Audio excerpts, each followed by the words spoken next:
Bismillahirrohmanirrohim. Segala puji bagi Allah, Tuhan semesta alam. Sholawat dan salam semoga tercurah kepada Nabi Muhammad, keluarga, sahabat, dan seluruh pengikut beliau hingga akhir zaman. Sahabat muslim yang dirahmati Allah. Di antara tanda besar akhir zaman, ada satu sosok yang selalu menjadi perbincangan. Imam Mahdi. Namun, siapa sebenarnya Imam Mahdi? Dari mana asalnya? Dan bagaimana ciri-cirinya? Pada episode pertama ini, kita akan membahas nasab dan sifat Imam Mahdi berdasarkan hadis sahih, sekaligus tafsir para ulama. Hadis sahih, riwayat Abu Dawud nomor 4284, dari Ummu Salamah, radhiyallahu anha menyebutkan, Al-Mahdi berasal dari keturunanku, dari anak cucu Fatimah. Hadis ini jelas menunjukkan bahwa Imam Mahdi adalah keturunan Nabi Muhammad, melalui putri beliau yang mulia, Sayyidah Fatimah Az-Zahra. Artinya, Imam Mahdi bukan orang asing, melainkan darah daging Ahlul Bait Rasulullah. Imam Ibnu Katsir dalam kitab An-Nihayah fi Al-Fitan wal Malahim menegaskan, Mahdi adalah lelaki dari umat ini, dari keturunan Rasulullah, yang Allah pilih di akhir zaman, untuk menghidupkan agama dan menegakkan keadilan.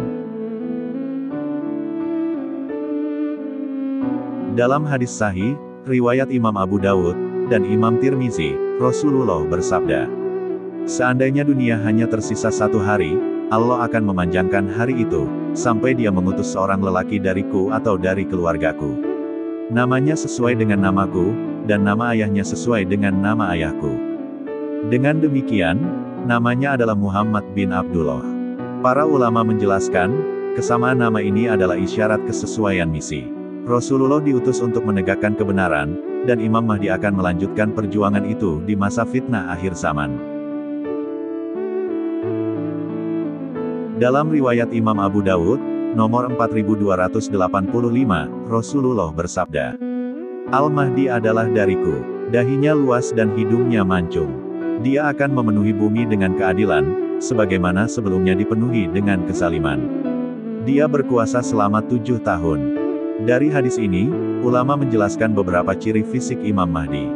Dahinya lebar, hidungnya mancung, wajahnya bercahaya. Ciri-ciri ini bukan untuk sekedar dikenali secara fisik, tetapi juga menggambarkan keagungan dan wibawa yang Allah anugerahkan kepadanya. Imam Mahdi dikenal bukan karena kekuasaan yang dikejar, tetapi karena kerendahan hati.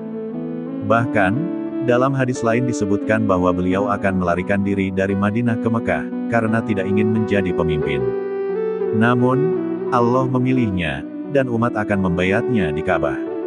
Al-Mubarakfuri dalam syarah, Aun al-Ma'bud berkata, Imam Mahdi bukan orang yang mencari jabatan. Justru karena ia lari dari kekuasaan, Allah memuliakannya dengan kekuasaan.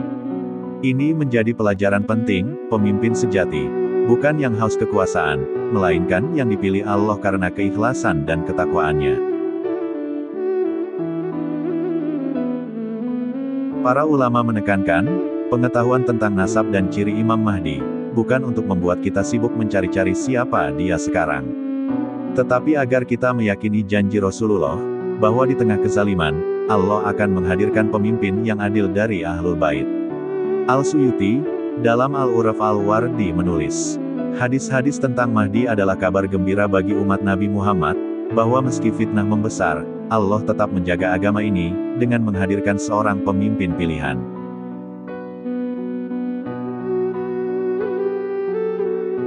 Sahabat muslim yang dirahmati Allah, inilah gambaran tentang nasab, nama, dan ciri Imam Mahdi, menurut hadis sahih dan penjelasan ulama. Di episode berikutnya, kita akan membahas lebih dalam, tentang bayat Imam Mahdi di Ka'bah, dan pertolongan Allah yang luar biasa di Padang Baidah. Semoga Allah menjadikan kita hamba yang selalu teguh berpegang pada sunnah Nabi Muhammad, hingga kita wafat dalam keadaan iman. Wallahu alam bis shawab.